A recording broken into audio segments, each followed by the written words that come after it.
Hi all, welcome to CP classes. तो 17 फरवरी 2026 के लिए सीयूईटी अंडर ग्रेजुएट जो न्यूज़ डेली है उसमें इंपॉर्टेंट पॉइंट पास डिस्कस करेंगे। तो पहली न्यूज़ आपकी क्या कहती है? एनजीटी क्या होता है? National green tribunal. तो national green tribunal is the highest authority जो एनवायरमेंट क्लियरेंसेस एंड एनवायरमेंट से रिलेटेड मुद्दे सुनती है। ठीक है, उसने क्लियरेंस एरिया है ग्रेट निकोबार प्रोजेक्ट को। तो कहाँ पर है ये? अंडमान एंड निकोबार के अंदर है। तो ये अंडमान एंड निकोबार के अंदर जो ग्रेट निकोबार प्रोजेक्ट है इसके अंदर मेजरली दो तीन चीजें हैं जो इंक्लूड होनी है, जिसके अंदर आपके बेसिस बनेंगे। बेसिस मतलब मिलिट्री बेसिस बनेंगे, एयर बेसिस की रिक्वायरमेंट है उसकी कंस्ट्रक्शन की जाएगी। दूसरा है when it comes to your you can say parks. ठीक है, आईटी पार्क्स हो गए या डिफरेंट तरह के जो पार्क्स है, इवन की इकोलॉजिकल पार्क्स है, उनकी स्टैब्लिशमेंट की यहाँ पे बात की जाती है। तीसरा है टूरिज्म सेक्टर को बूस्ट करने के लिए डिफरेंट इंफ्रास्ट्रक्चरल बिल्डिंग्स, इसको डेवलप किया जाना है। अब इन तीनों के बीच में एक मुद्दा यहाँ पर हो रहा था विद रिस्पेक्ट टू क्लियरेंसेस। कि क्लियरेंस जो इन्वायरमेंट मिनिस्ट्री की तरफ से दी गई थी उसके ऊपर मुद्दा बार बार उठाया जा रहा था। तो फाइनली एनजीटी को ये मुद्दा रेफर किया गया एंड एनजीटी ने क्लीन चिट या क्लियर चिट दे दी है, ये बोलते हुए कि एनवायरमेंट को यहाँ पर ध्यान में रखा जा रहा है और एक बैलेंस्ड अप्रोच को सरकार लेकर चल रही है। तो फाइनली ये 92,000 करोड़ रुपीस का जो मेगा प्रोजेक्ट है वो इंडिया की सिक्योरिटी के लिए बहुत इंपॉर्टेंट है, डेवलपमेंट के लिए इंपॉर्टेंट है, प्लस एनवायरमेंट को यहाँ पर ध्यान में रखा जाएगा। बस इतना आपको पता होना चाहिए, उसके अलावा और कुछ नहीं। Then India flagship AI summit opens to massive crowds, matter of pride says PM Modi. तो यहाँ पर अब क्या है हमारे पास? AI समिट कहाँ पर? न्यू दिल्ली में अब ऑर्गेनाइज किया जा रहा है। 5 दिन का ये इवेंट है, कल पहला दिन था एंड डिफरेंट ऐसे आप कह सकते हो नंबर ऑफ गेस्ट जो है डिस्टिंग्विश पर्सनालिटीज AI समिट के यहाँ पर आ रहे हैं। 40 कंट्रीज से अक्रॉस यहाँ पर जो लोग हैं या जो डिग्नेटरीज हैं वो अटेंड करेंगे एंड कॉमन पीपल के लिए भी वाया इंपॉर्टेंट पासेज इसको यहाँ पर एंट्री दी जाएगी। बस आपको इतना पता होना चाहिए कि AI जो समिट है वो इस साल इंडिया में यहाँ पर हो रहा है। इस साल क्या पहली बार क्या इंडिया के अंदर ही ऑर्गेनाइज किया जा रहा है, दिल्ली के अंदर। Then J&K plans to harness river waters as Indus Water Treaty is in abeyance। ठीक है, तो इंडस वाटर ट्रीटी जो है इसके accordingly certain amount of water has to be released. किसको? पाकिस्तान के लिए। तो रावी के पानी को लेकर ये मुद्दा आया है कि J&K गवर्नमेंट जो प्लान कर रही है अलॉन्ग विद सेंट्रल गवर्नमेंट कि जो इंडस वाटर ट्रीटी से अभी अबेयंस में है, पानी को रोका गया हुआ है ना। तो अबेयंस में तो है ये, तो जो पानी हमारे पास रावी का एक्सेसिव है जो हम पाकिस्तान को भेजा करते थे, क्यों ना उस वाटर को हम हार्नेस्ट कर लें। हार्नेस करने के लिए अब क्या हो रहा है कि रावी का जो पानी है उसको रोका जाएगा। कहाँ पर? हमारे पास पंजाब के अंदर शाहपुर कंडी एक करके डैम का प्रोजेक्ट है। शाहपुर कंडी प्रोजेक्ट है, नॉट डैम, एक प्रोजेक्ट है। उसके अकॉर्डिंगली जो पानी है उसको रोका जा सकता है। वो इस साल के एंड तक मोस्ट प्रोबेबली कंप्लीट हो जाएगा। ठीक है, तो रावी का जो एक्सेसिव वाटर है वो कहाँ पर? वुलार लेक के अंदर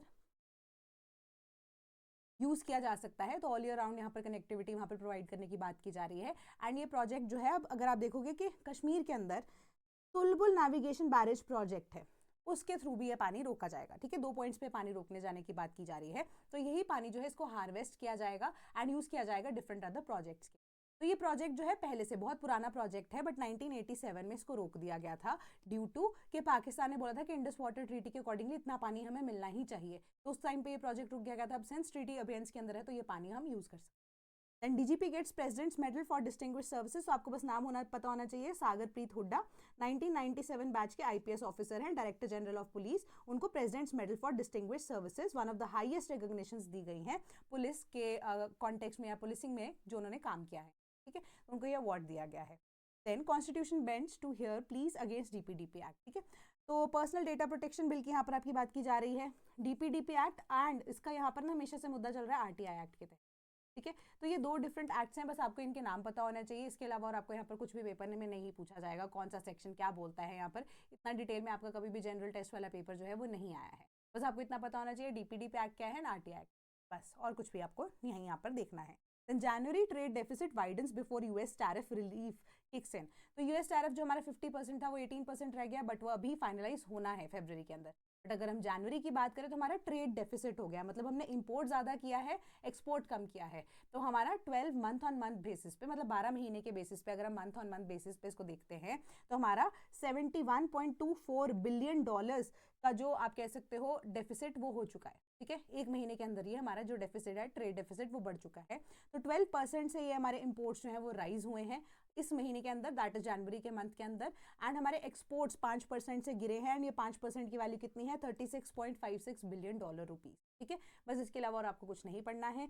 बस अभी जो हमारा आप कह सकते हो कि यूरोपियन यूनियन के साथ जो फ्री ट्रेड एग्रीमेंट हुआ है, प्लस आप यूएसए के साथ जो अब हमारी फाइनली डील होगी कि जहाँ से 50 से 18% तक वो अमाउंट आ जाएगा, परसेंटेज आ जाएगा टैरिफ का, तो देयर आर चांसेस कि हमारा जो ट्रेड डेफिसिट है वो कम हो जाए।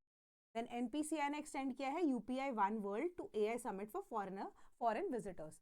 तो यूपीआई जो है अब ट्रांजैक्शंस के लिए यहाँ पे फॉरेन विजिटर्स को प्रोवाइड किया गया है। तो एक पायलट रन पे, यानी कि अभी सिर्फ और सिर्फ टेस्टिंग के बेसिस पे ये प्रोजेक्ट को लॉन्च किया गया है कि जो फॉरेन डिग्निटरीज इंडिया में आ रहे हैं तो उनको पेमेंट करने के लिए एक सिंपल मेथड यूपीआई का वो प्रोवाइड किया जाएगा। इससे क्या होगा कि यूपीआई जो है एक्सपैंड कर सकता है अपने स्कोप को, अपने बिजनेस को in different countries of the world. Unemployment rate जो है इंडिया में 5% हो गया जनवरी के अंदर, जो कि दिसंबर 2025 में 4.8% था। अब वो 5%, 0.2% से इंक्रीज होता हुआ नजर आ रहा है।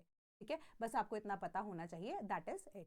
तो आज की आपकी न्यूज़ इतनी ही थी सीयूईटी अंडर ग्रेजुएट के लिए। इससे अलावा आपको इन डिटेल इतने क्वेश्चंस और नहीं पूछे जाते हैं। ठीक है, तो इन्हीं न्यूज़ को अगर आप फॉलो करते रहोगे तो आपको आइडिया लगता रहेगा कि क्या क्या चीज़ें आपको इंपॉर्टेंट यहाँ पर पढ़नी है। Case if you are looking for solved PYQs, ठीक है, फॉर द स्पेसिफिक डोमेन जो कि biology, economy, environment, geography, history, polity and sociology, तो आपको क्या करना है, आप हमारी वेबसाइट www.cpclasses.com पर जा सकते हैं। वहाँ पर आप ई बुक्स के कॉर्नर पर अगर सीयूईटी यूजी की बुक्स को लोकेट करते हैं तो आप इजीली इनको यहाँ पर परचेज करके डाउनलोड कर सकते हैं। एंड फाइनली आपको ये PYQs जो हैं वो NCERT की लैंग्वेज में ही दिए गए हैं ताकि आपका जो बोर्ड्स की तैयारी है वो साइमल्टेनियसली यहाँ पर की जा सके along with CUET under graduate का आपका पेपर, ताकि आपकी डिजायर्ड यूनिवर्सिटी आपको मिल सके।